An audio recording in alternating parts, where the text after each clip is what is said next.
Humans face a Class 0 death world, but something goes horribly wrong. HFY stories. The Federation had always feared Class 0 death worlds, untamed, unpredictable, and utterly hostile. These planets were home to dangers that even the most advanced civilizations barely understood. But humanity, with its unyielding resilience and adaptability, had always seen challenges as opportunities. The moment the Federation detected a Class 0 death world in a distant star system, they turned to the humans. If anyone could survive such an environment, it would be them. The planet, designated Xenos 5, was located in the heart of an uncharted nebula, a perfect breeding ground for nightmares. The atmosphere was thick with toxic gases, the gravity was nearly twice that of Earth's, and the native lifeforms were predatory, with intelligence that rivaled humanity's own. It was a place where survival was a constant battle, and any misstep could mean death. The first human explorers were a hand-picked team of elite soldiers, scientists, and survival experts, led by Commander Sarah Turner. They descended onto the planet's surface, prepared for anything. Their mission: gather data on the world's unique ecosystem and determine if it was possible to terraform it for future colonization. But what they didn't know was that they were about to face something far worse than they could ever have imagined. As their shuttle touched down on the barren landscape, the crew immediately began unloading supplies. The air was thick with a sickly yellow haze, and the ground trembled beneath their boots. Every step felt like it might be their last.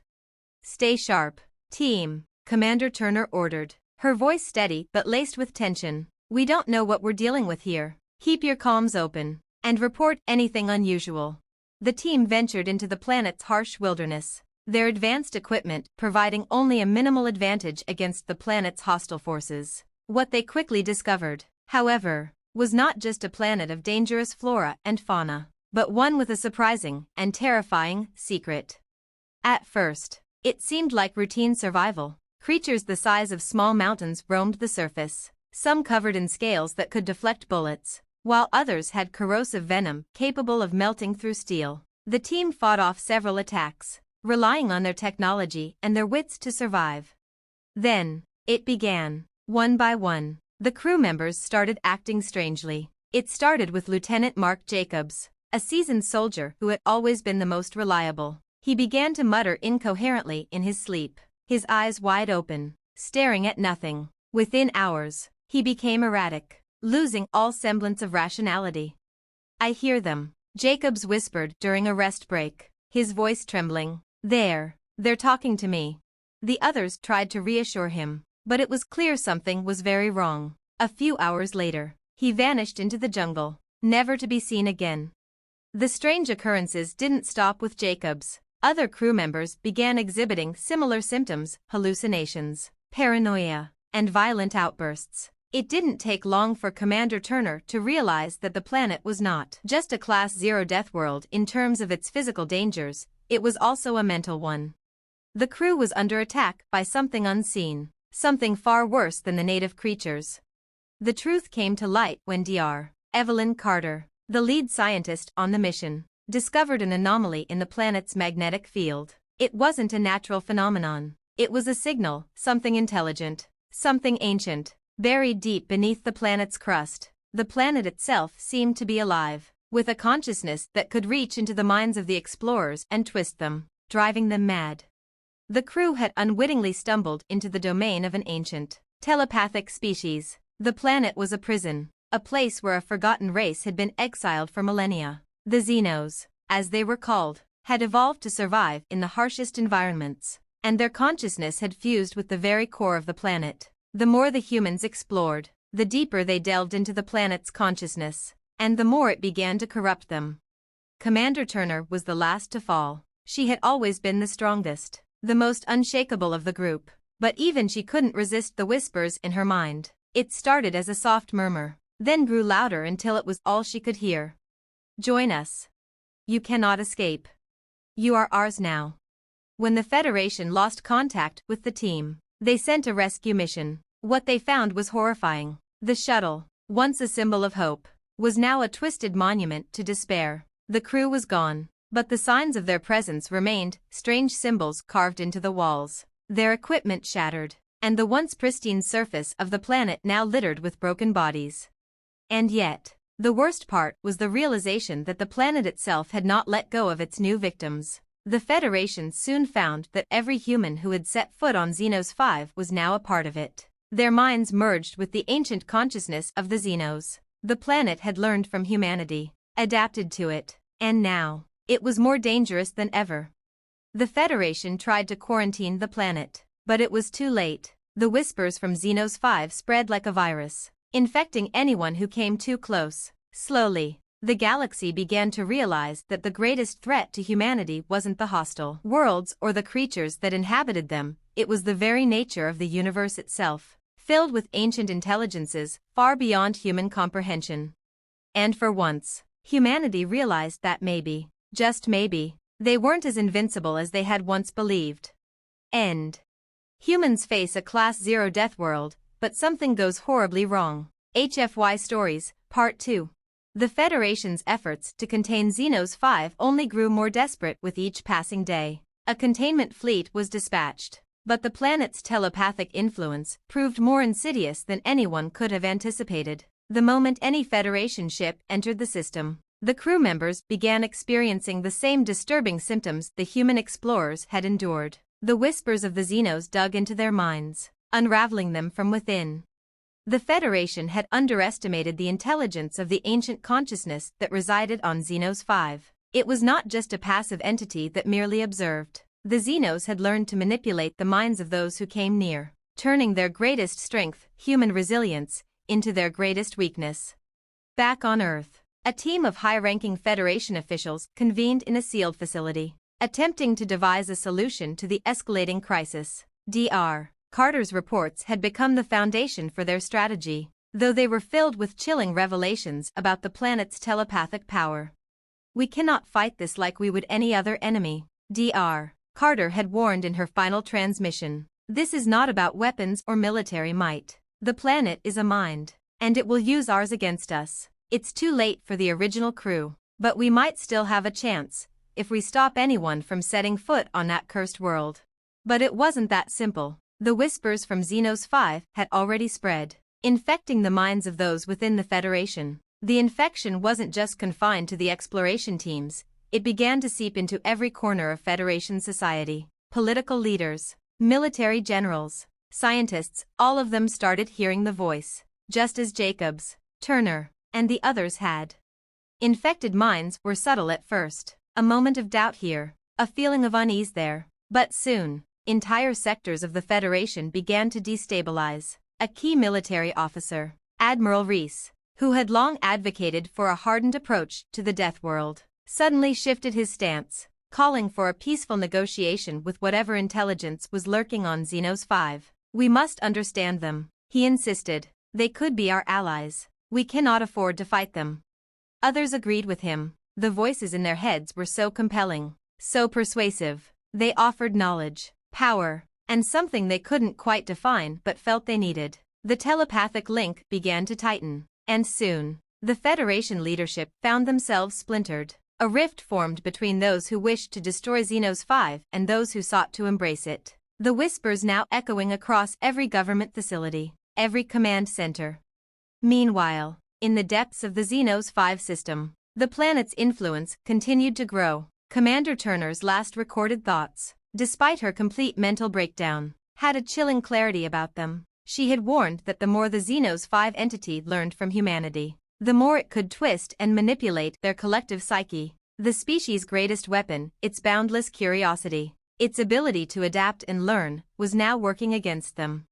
When another human fleet, this one a peacekeeping force, arrived at Xenos 5, hoping to assess the situation and negotiate with the planet's mysterious intelligence, they too fell under its spell. They reported back not with data or understanding, but with disturbing messages of peace, cryptic words urging that the bridge between worlds be completed. It was clear that the Xenos were preparing to break free from the confines of their planet, no longer content with merely controlling the minds of those who came into their reach. They sought to expand, dominating entire systems, perhaps even galaxies. With their psychic force, the telepathic link they had established with humanity was not just a passive exchange of thoughts. It was a conduit for assimilation. Slowly, steadily, The minds of Federation citizens were being consumed, their identities erased and replaced by the Xenos consciousness. The Federation's once powerful fleets began to dissolve into a chaotic mix of mind-controlled vessels, their crews now puppets of the ancient intelligence. It was as if the planet itself was becoming a gigantic, living extension of the Xenos, a collective consciousness that could warp reality to its will. In a desperate final effort, a group of resistance leaders formed a covert mission to destroy Xenos 5 from within. They knew it was their only hope, but they also understood the risk. The longer they stayed, the greater the chance they, too, would fall under the planet's control. The mission's leader, Colonel Michael Harrison, was one of the last untainted humans in the Federation. His team was made up of those who had managed to resist the telepathic pull, soldiers, engineers, and scientists who had lost family and comrades to Xenos 5. "We have to take the planet's core," Harrison said in a meeting. "We destroy the source of their power. The telepathic link will collapse." The team boarded a stealth shuttle, equipped with the most advanced weapons and technology, and made their way to the surface of Xenos 5. The planet's atmosphere, thick with poisonous gases, distorted their senses, but they pushed forward. The deeper they went, the more oppressive the presence of the Xenos became. Hallucinations plagued the team, and several members began to hear the whispering voices. "Stay focused," Harrison barked, trying to keep them grounded. "We can't afford to lose anyone now." They reached the planet's core, where a massive structure of ancient alien design pulsed with energy. It was a massive neural network, interconnected and alive, with tendrils of thought reaching out like roots into the atmosphere. It was the brain of the planet itself, a vast repository of intelligence capable of manipulating the minds of those near it.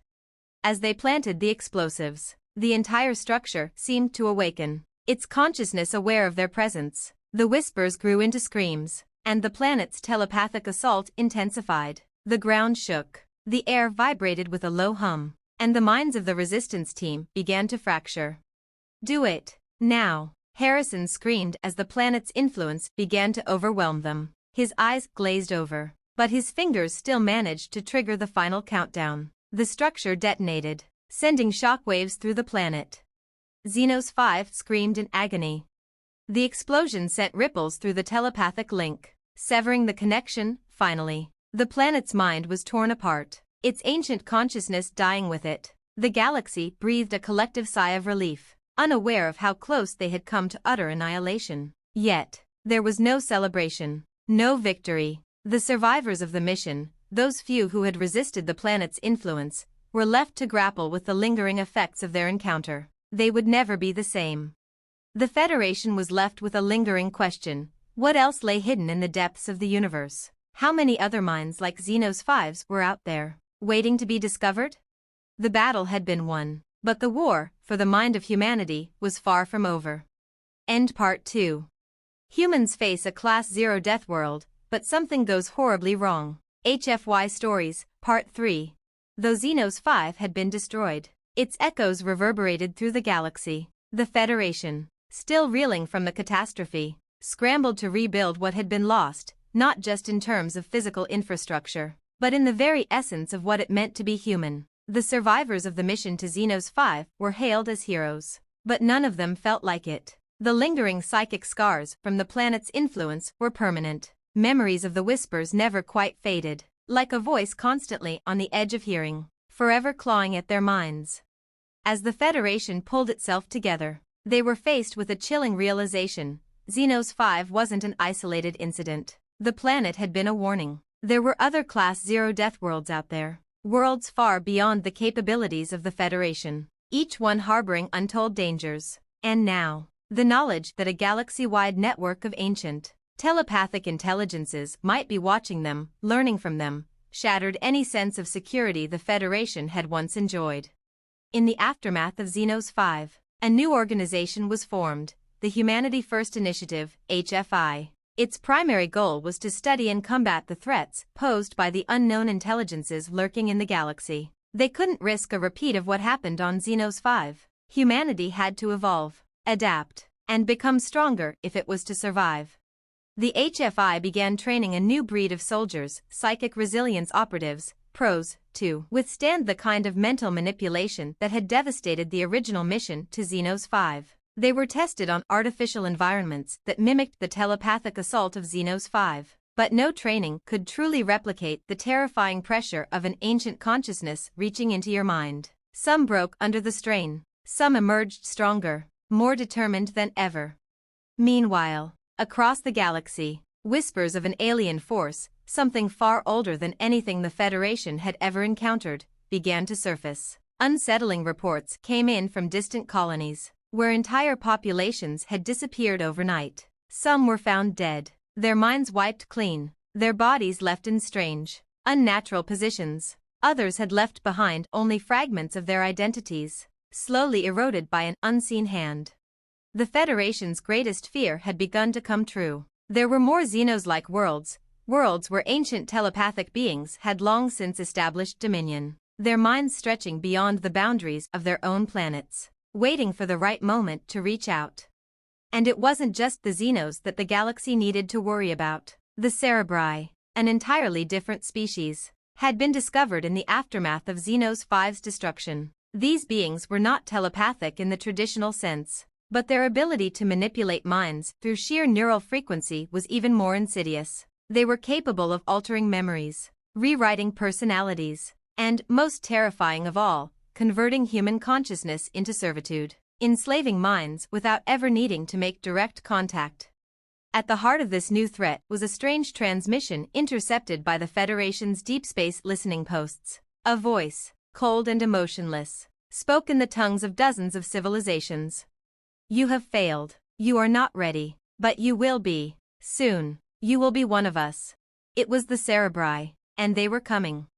Commander Sarah Turner, though no longer in command, became an unwilling expert on the phenomenon. Her experience on Xenos 5 had left her with an intimate understanding of how these entities worked. She knew that the only way to prevent humanity from becoming nothing more than pawns in a galaxy-wide game was to strike first, to launch an assault on the Cerebri before their influence could take root. Her new team, a group of HFY pros, was assembled. They were humanity's best and brightest, trained not just to survive the telepathic storms but to combat them with brutal efficiency. Each member was tested, screened, and equipped with cutting-edge technology designed to disrupt the psychic control the Cerebri sought to impose. They were humanity's last line of defense, though Turner wasn't sure if they were enough. As the pros entered the Cerebri's territory, they found themselves plunged into a nightmare of psychic warfare. The Cerebri were everywhere, faint, invisible threads that wormed their way into the soldiers' minds, amplifying their fears, turning their dreams into horrors. Turner felt it too. The invasive force attempting to rewrite her memories, to reshape her into a different person. But she fought back, summoning every ounce of strength she had to resist the Cerebri's influence. What are we? Turner muttered to herself, her voice shaking. What are we, really? Her questions were soon drowned out by the realization that humanity had been on the edge of an extinction-level event for a long time. These ancient, mind-bending species hadn't just emerged, no. They had been watching, waiting, for eons. But there was one thing these species hadn't anticipated: the nature of humanity itself. The resistance grew stronger. Despite the overwhelming mental pressure, the pros held their ground, fighting back not just with their weapons, but with their minds. Humanity had a unique gift: the will to survive, the refusal to bow to anything that sought to dominate it. It was this defiance, this unbreakable spirit, that allowed them to push back against the Cerebri's forces. In the final confrontation, Commander Turner and her team breached the Cerebri's hidden base, deep within the heart of a distant moon. The base was a labyrinth of machinery and strange, alien technology. But it wasn't just machines they were fighting. It was the Cerebri's consciousness itself, a vast network of neural tendrils that sought to enslave their minds. Fight it, Turner yelled to her team. We are humanity. We do not surrender. In a massive, mind-shattering battle that left the very fabric of reality warped, the pros destroyed the Cerebri's central nexus. The explosion of psychic energy was unlike anything humanity had ever experienced. It sent shockwaves through the galaxy, tearing apart the Cerebri's vast mental network. When the dust settled, humanity had won, for now. The Cerebri were defeated, and the galaxy was momentarily free of their influence. But Turner knew better than anyone, this victory wasn't permanent. There would be more worlds like Xenos 5, more entities like the Cerebri. The Federation had learned an invaluable lesson from the Xenos 5 disaster. Humanity was not invincible, but they were unbreakable. And they would fight to the last, every time, because that was what made them human. End Part 3. Humans face a Class 0 death world, but something goes horribly wrong. HFY Stories, Part 4. The galaxy was momentarily at peace, but peace was a fleeting concept in a universe so vast, so unpredictable. The destruction of the Cerebri had temporarily shattered their network. But it wasn't enough to extinguish the fear that gnawed at the Federation's core. With each battle, each victory, humanity learned a little more about the strange and terrifying forces lurking in the darkness. They were not alone in the universe, no. The Federation had been but a small piece in an intricate web of forgotten beings and powerful forces, each one more deadly than the last. Commander Sarah Turner had thought the fight against the Cerebri would be the end of it. But the deeper she dug into the shattered remnants of the Cerebri's psychic network, the more she began to see patterns that didn't belong. The Cerebri had been afraid, she realized. Their messages, their movements, had been dictated by fear of something older, something more dangerous than they could imagine. The Cerebri weren't just attacking us, Turner whispered to herself, staring at the fragmented data on her holographic screen. They were running from something. Her mind reeled with the implications. If the Cerebri were afraid, if they had been hiding from something, then that something was far worse than any of them could comprehend. Turner's suspicions were confirmed when the Federation's top scientists uncovered an ancient signal buried deep within the ruins of the Cerebri's domain. It was older than the Cerebri, older than any known civilization. The signal wasn't just a message, it was a warning. The void is coming. And from that moment, the Federation realized that the war they had fought against the Cerebri was not the last battle. It was merely a precursor, a warning shot across the bow of humanity's continued survival. Something far worse was on its way, a darkness, a force of unimaginable destruction, something that would make the Cerebri look like nothing more than an insect infestation. The Federation had no name for it, but the more they uncovered, the more they began to understand. This force, whatever it was, operated outside the laws of known space. It existed in the spaces between stars, in the cracks of time itself. It was older than the universe itself, and it had been watching, waiting, for humanity to grow strong enough to attract its attention. Sarah Turner, along with her team of elite psychic resilience operatives, pros, was once again thrust into the heart of a galaxy-threatening crisis. The Federation's initial plans were to seek out and destroy any remnants of the ancient signal. But the truth was far worse. The void, as the scientists began to call it, had already begun to spread. It was insidious, creeping through the edges of the galaxy like a growing black hole, consuming everything in its path. Planets went silent, star systems vanished without a trace, and the few surviving colonies spoke of strange phenomena, time dilation, matter disintegrating, entire cities collapsing into nothingness as though the very fabric of reality was being ripped apart. The first hint of the Void's power was an encounter with a lost human colony on the edge of Federation space. A distress signal was intercepted, a final message, a terrifying transmission that played over and over, haunting the fleet that responded. It's here, the Void. It consumes everything. Help. When Turner's team arrived at the colony's last known location, they found it destroyed, utterly wiped out, with no trace of life remaining. The only sign that humanity had ever existed on this world were the charred remains of their equipment and buildings, now reduced to dust. But even worse than the devastation was the silence. There was no trace of the colony's minds, no lingering psychic imprint, as if they had never been there at all. The crew felt it immediately, the oppressive presence, a dark void that seemed to swallow everything, even thoughts themselves. It wasn't just a physical destruction. The void erased existence from the very memory of the galaxy. It was as though the colony had never been a part of history, wiped clean from the fabric of reality. The Federation realized then that they were not fighting a simple enemy, they were fighting an entire force that sought to unmake the universe, one piece at a time.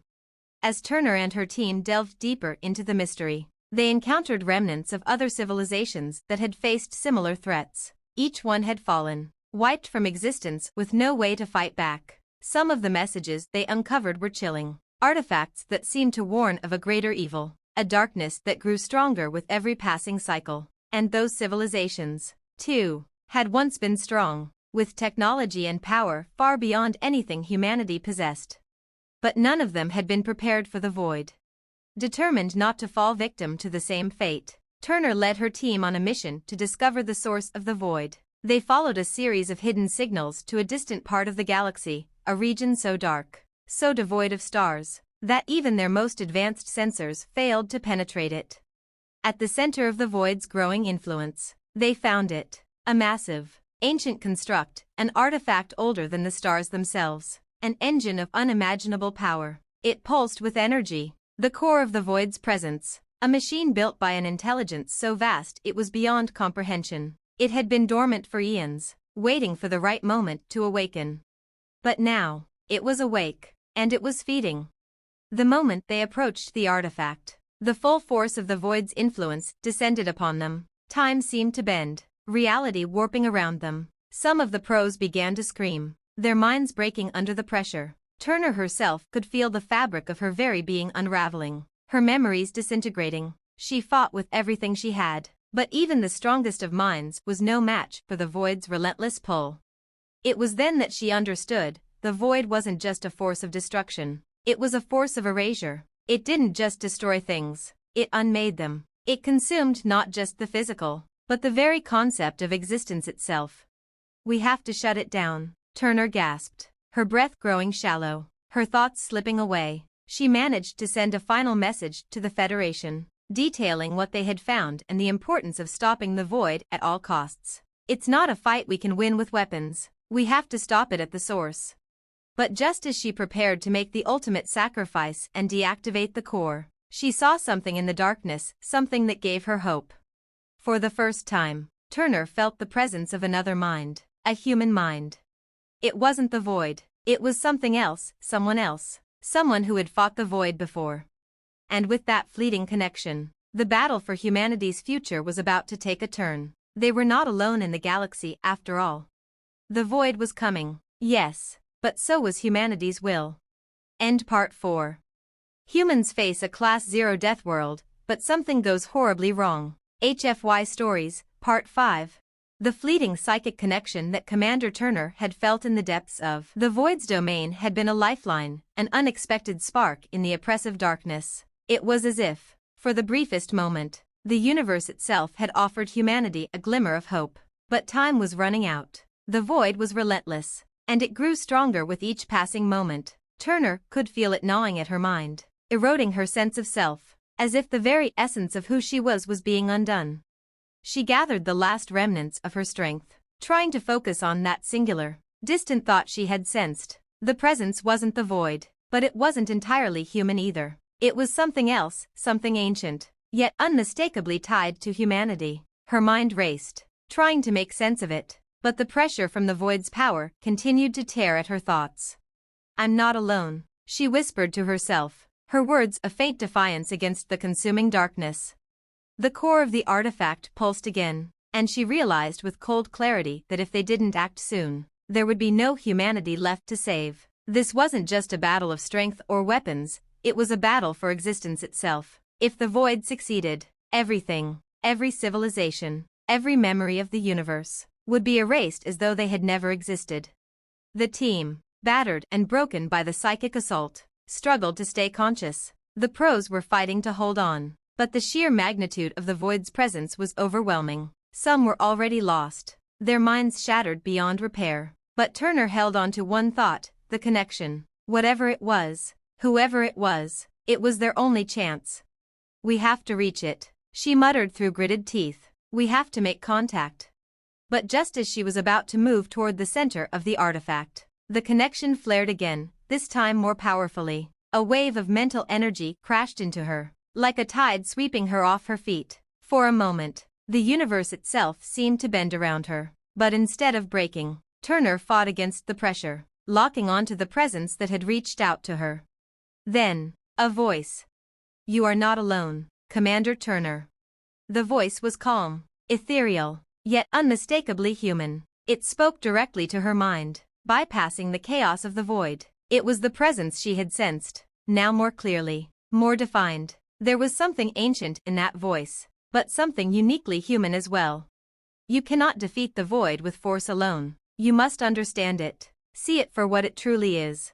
Turner's heart raced. She could feel her connection to the source of the voice strengthening, as if the last threads of her existence were being tied to something greater. The void's influence began to wane, if only slightly, but it was enough. "Who are you?" Turner asked, her thoughts desperate, searching for an answer. "Where are you?" "I am a reflection of humanity, a fragment, a piece of the whole."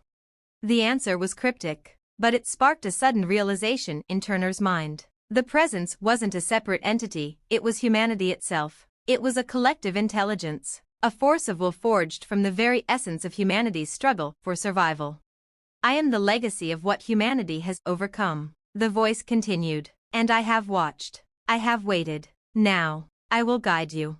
In that moment, Turner understood. This was not a physical entity, not a being of flesh or machine, but something more profound. It was the result of humanity's struggle, its collective memory, its will to survive and grow. It was the spirit of humanity, the thing that refused to be erased, to be forgotten, and it had been gathering, growing stronger, as the universe pushed humanity to the brink.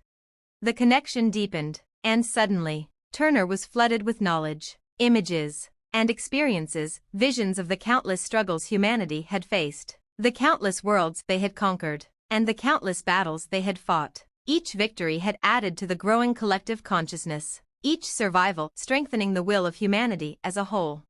The void, Turner realized, wasn't an unstoppable force of nature. It was a manifestation of negation, a force that sought to undo what had been created. It could not comprehend the human spirit because it had never encountered anything like it. And that, perhaps, was humanity's greatest weapon.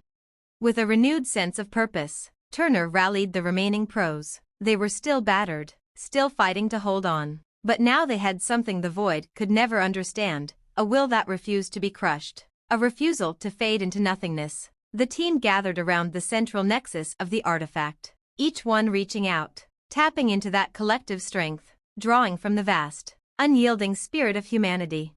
The void sensed the shift immediately. Its dark tendrils recoiled as the resistance of human will spread like wildfire through the artifact. Turner, leading the charge, focused every ounce of her energy into a singular thought: we will not be erased. We will not fade.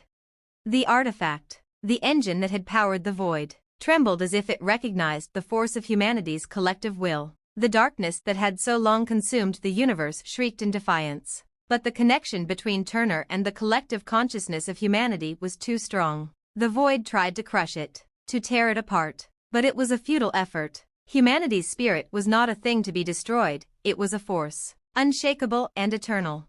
And with one final, mighty push, the artifact exploded in a blinding burst of light. The core of the void collapsed inward, its power unraveling in an instant.